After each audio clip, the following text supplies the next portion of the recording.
Naging masaya ang mga tsikahan natin dahil sa mga topics na naging usap-usapan online. Ngunit dinala natin dito sa Share KU.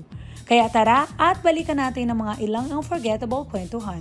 Naalala nyo ba ang usapan nating about DINK or Double Income, No Kids? Tara at balikan ang masayang kwentuhan with Dan and Danica Flaminiano. Ito bang decision ninyo na maging DINK kayo? Prior to getting married, napag-usapan nyo na to? Actually po, before we get married po, pinag-usapan po namin talaga na, ayun, maging DINK muna or wag muna mag-anak. Kasi, ayun po, medyo marami pa pong mga plans na gustong i-execute. Such as? Siguro po ma-share lang din po namin kasi we both came from a very protective family, conservative, ayan. So marami pong mga restrictions ang parents namin sa amin. Nung boyfriend-girlfriend stage, 7 p.m. pa lang hinahanap na ako ng mama ko. Hello, ma. 7 p.m. mag-text na yan, hindi ka pa ba uuwi? So parang during that stage, sabi namin, once we get married, pwede na natin gawin to, pwede na tayong mag-travel sa kung saan natin gusto, kahit anong oras, pwede na tayong mag-stay, ganyan. So, yun yung mga excited kaming gawin bago kami kinasal. Kaya when we got married, yun yung mga sabi namin, gawin muna natin to, mas okay na ma-maximize natin yung time muna natin to get together before we go to the next level. Ano yung mga list of priorities ninyo once you got married? Of course, number 1, travel. Yes. Kasi talagang hindi kami nakakaranas hindi ng kayo overnight. pinahintulutan talaga. Grabe. That's good that you reserved yourselves for those things. And ano po, we really enjoy yung pag-obey namin din sa parents namin. Kasi talagang you wanted to honor them first. Mas parang lagi kami excited sa mga bagay na gusto namin gawin. Opo, dapat kapulutan ng mga kabataan tong mga to.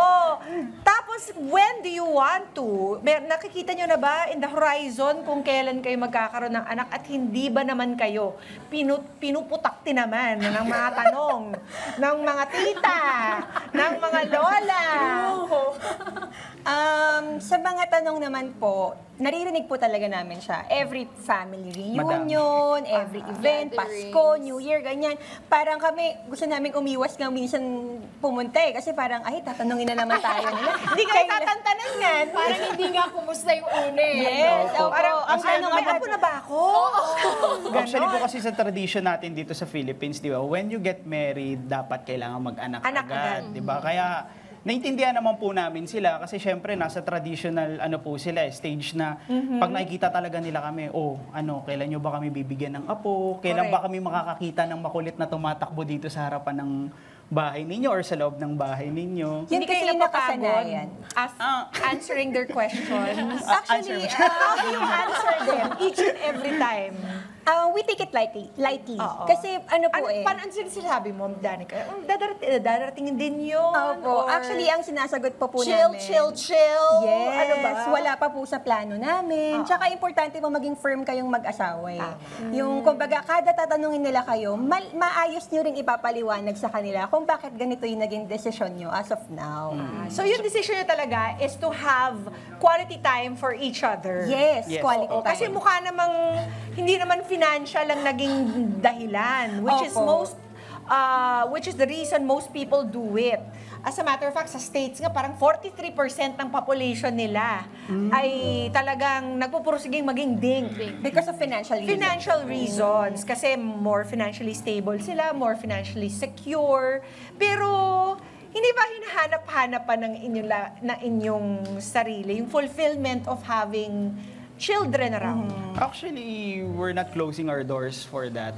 Kasi, kumbaga, darating din naman kami sa stage na, magkakaroon din kami ng anak na bibigay din ni God yun. So, Oo naman. Pero as of the moment is, we want to maximize our potential and time talaga. So, are you making talagang concrete measures para hindi muna kayo magkaanak?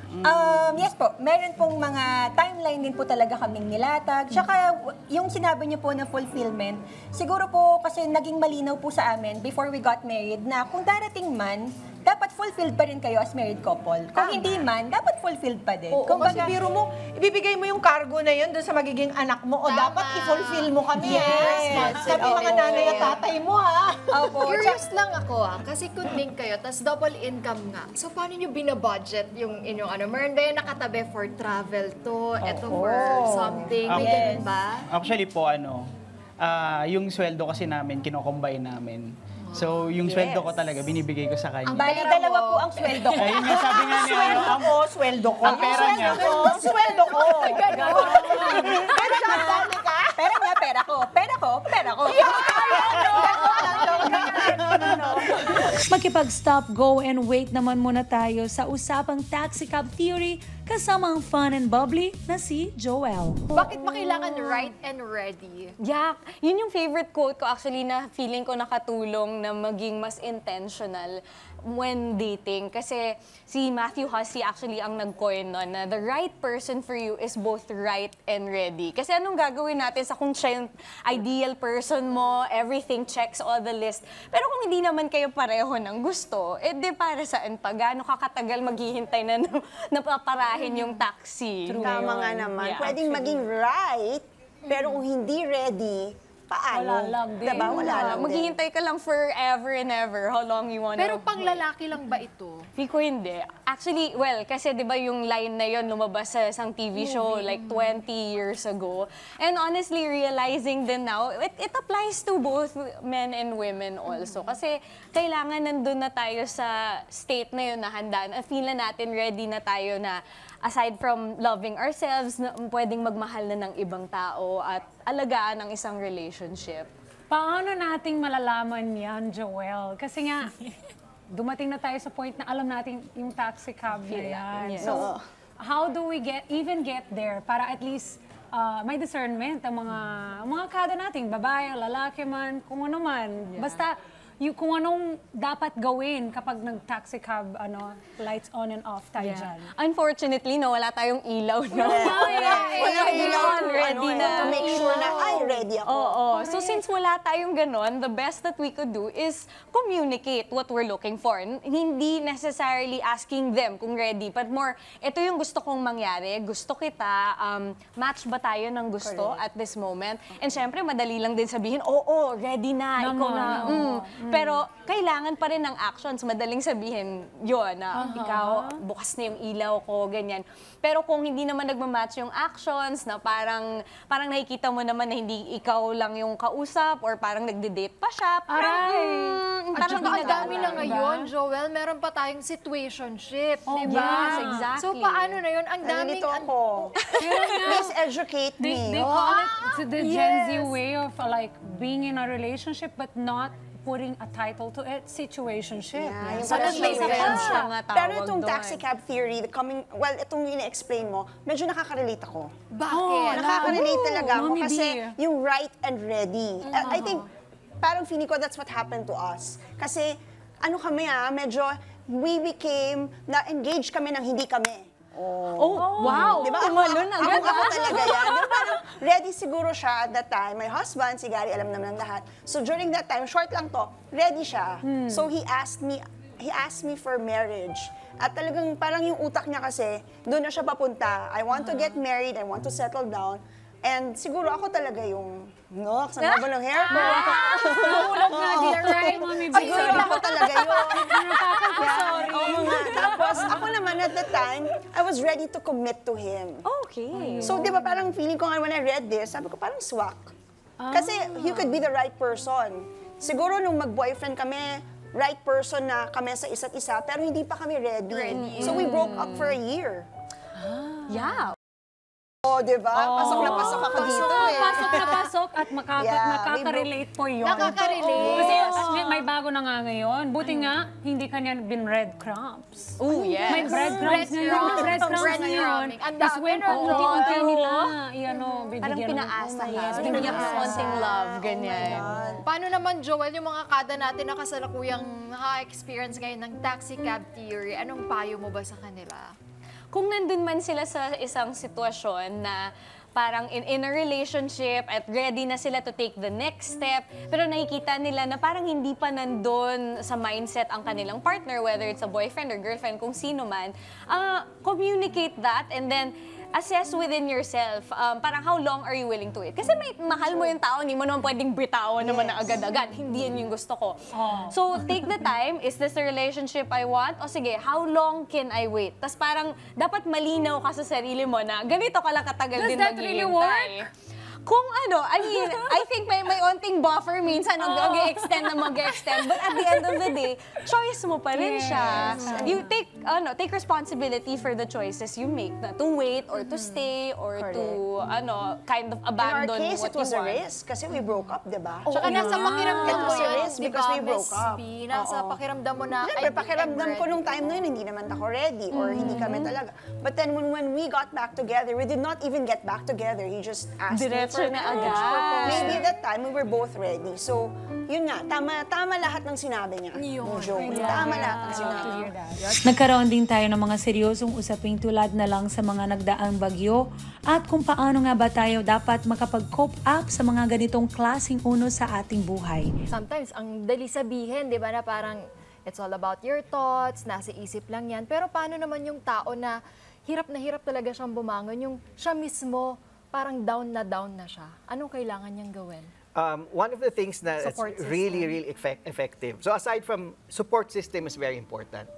No, pag-usapan muna natin yan. In any negative experience sa buhay mo, traumatic experiences tulad nitong pinagdaanan ng mga kada natin na nasalanta ng bagyo. Huwag mo to pagdaanan mag-isa.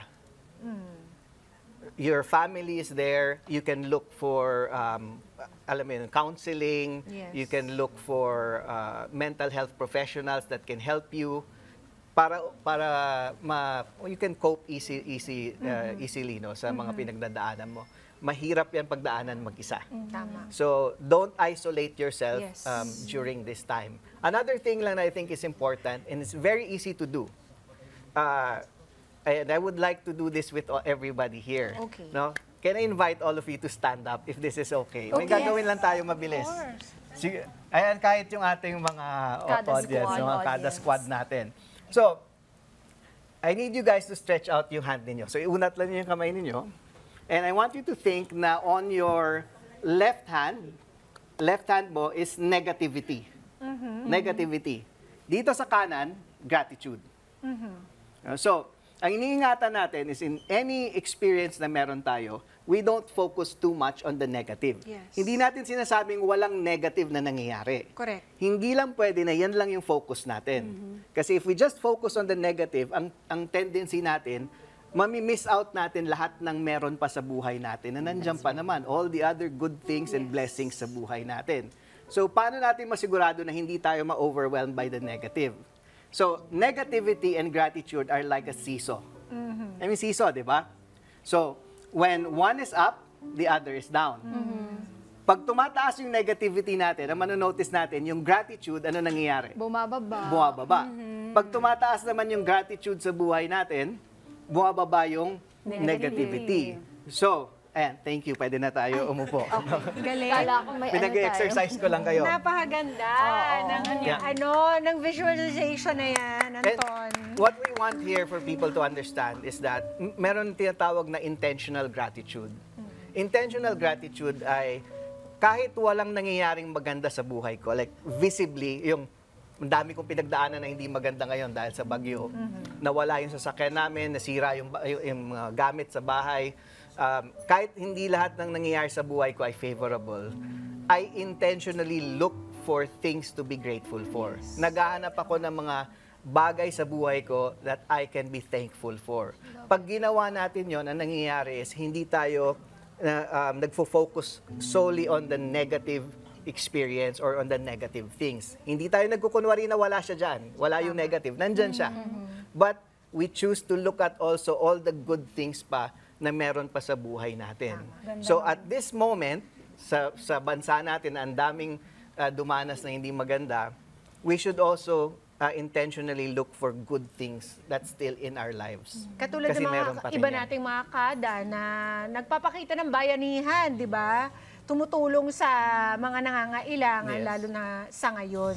At para sa ating last share kayo ngayong umaga, balikan natin ang naging usapan patungkol sa kung handa na nga ba ang Pilipinas na magkaroon ng mga full-time house husband. Tara at panoorin natin ang mga shinare ni Doc Rhea Villa. Sa nakikita mo ngayon, Doc, ano na tayo? Malapit na tayo doon? Malapit na bang ma-accept ng Pilipinas? Yes, kailangan kasi natin mag-adapt sa panahon, 'di ba? Aanhin natin yung roles kung very stiff, tapos nagugutom yung pamilya, 'di ba? So kailangan walang makaka-compete sa pagkain. Okay? So yung immediate needs kailangan ma-address 'yon. So ngayon sa working arrangements, minsan work from home na. So pwede nang dalawa sila magtrabaho, 'di ba? Pwede namang shared yung household chores, 'di ba? Meron din ako nakikita mga lalaki, masarap actually magluto. Ay, yes. 'Di ba? O sila na yung nagmamasahe sa kanilang mga misis, 'di ba? May nagsasamid yata Oo sa nga, tingnan nga natin yung audience. Oo. Pero I think nagsa-start na mag-open kasi ang tao, meron siyang natural way to adapt to the environment. And when the environment needs or demands certain changes sa roles, then may natural din tayong process mag-adapt. So papunta rin talaga tayo doon. Paano naman po kaya, halimbawa, isang pamilya, tapos malaki talaga sahod ni Mrs., siya yung kailangan mag-provide, siya yung kailangan magtrabaho. Si Mr., kailangan mag-stay at home. Ano po kayang pwedeng sabihin ni Mrs. kay Mr. para at least hindi naman ma-feel ni Mr. na bababa yung pagkalalaki niya? Paano kaya yung way ng pag-uusap nila? Yes. So, maganda yung sinabi mo kasi communication is very important. May times na baka yung boundaries ng asawa naging dictative na rin, 'di ba? Kasi siya yung may power, 'di ba? So, I think equally treating each other with value, mutual value and respect is the first key. Hindi porket siya yung, di ba? Hindi porket siya yung sumusweldo. Ibig sabihin siya na yung mas importante. Because, ibig ba sabihin, ibibilittle natin yung mga kontribusyon din ng mga nanay nating housewives? Of course not, di ba? So, just because you're the income earner doesn't mean that you should be the leader of the pack. Dapat talaga, well, we were given roles as man and woman. The man is well, you could also debate this. Ito rin ang opinion ko, na siya yung leader and then the wife is the submissive one, di ba? So, tsaka I think we should still continue that. Correct. Hindi natin nako-quantify na mahirap din yung gawaing bahay, ha? Hindi siya sumisweldo. Una, hindi siya sumisweldo. Pero may equivalent din siyang effort and quality. At wala siya na hindi monetary. Wala siyang day off, Hindi lang siya monetary. So, hindi rin siya biro, di ba? Pag nagkasakit, yung mga responsibilities, hindi siya naka-quantify lagi ng pera. Tama. So, hindi siya apple to apple. Tama. Doc Rhea, in terms of society, kumusta naman ang diskriminasyon sa mga tatay na pinili maging household? Ano mong pwedeng gawin ng isang tao, di ba, kung nasa sitwasyon sila nung ganito? We have to embrace yung changes, no, with confidence. Dapat na i-equate natin na I chose to be a house husband at may mga values attached to it, no?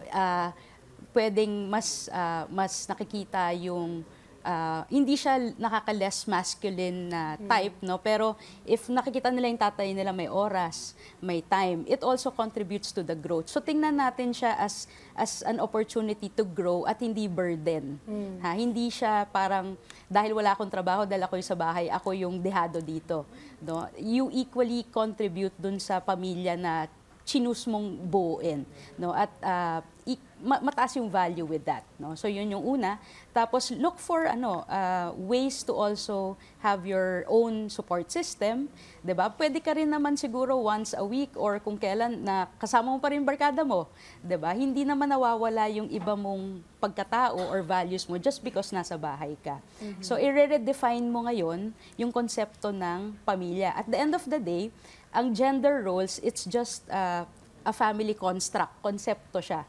Pero pwedeng ibahin ang konseptong ito, no? At ngayon na tayo mag-umpisa. The fact na pinag-uusapan natin ito sa isang magandang parang morning show, no? It's already something big na napansin natin na may ganitong behavioral patterns, 'di ba? So we celebrate change. Nice. I love that. We celebrate change, diba? Mga Kanet 25, this is Pia Guanyo Mago. For more Kada Umaga updates, please click the subscribe button and follow us on Net25 social media pages at Net25TV and at Net25 Entertainment Facebook page. See you guys. Bye!